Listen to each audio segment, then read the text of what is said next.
മലപ്പുറം ഉപതെരഞ്ഞെടുപ്പ് പരസ്യപ്രചാരണം ഇന്ന് അവസാനിക്കും. മണ്ഡലം ഇളക്കിമറിച്ച പ്രചാരണ ചൂടിനൊടുവിൽ ഇരുമുന്നണികളും ഒരുപോലെ ആത്മവിശ്വാസത്തിലാണ്. തിരഞ്ഞെടുപ്പ് മറ്റന്നാളാണ്. തിളച്ചുമറിയുന്ന അന്തരീക്ഷ ചൂടിനൊപ്പം പ്രചരണ ചൂടും മലപ്പുറത്ത് പാരമ്യത്തിലെത്തി.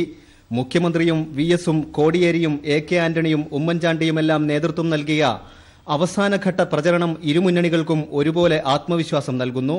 അസംബ്ലി മണ്ഡലങ്ങൾ കേന്ദ്രീകരിച്ച വാഹന പര്യടനങ്ങൾ പൂർത്തിയായി കഴിഞ്ഞു. കുടുംബയോഗങ്ങൾ സമാപിച്ചു. പഞ്ചായത്ത് തല പ്രചരണ റാലികൾ ആവേശമായി മാറി.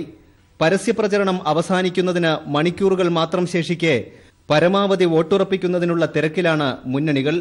ബാൻഡ് വാദ്യങ്ങളുമായി ചെറുസംഘങ്ങൾ മണ്ഡലങ്ങളിൽ കറങ്ങുന്നു. ഈ കാഴ്ചയും ഇന്ന് അവസാനിക്കും. നാളെ നിശബ്ദ പ്രചരണം, മറ്റന്നാൾ വിധിയെഴുത്ത്.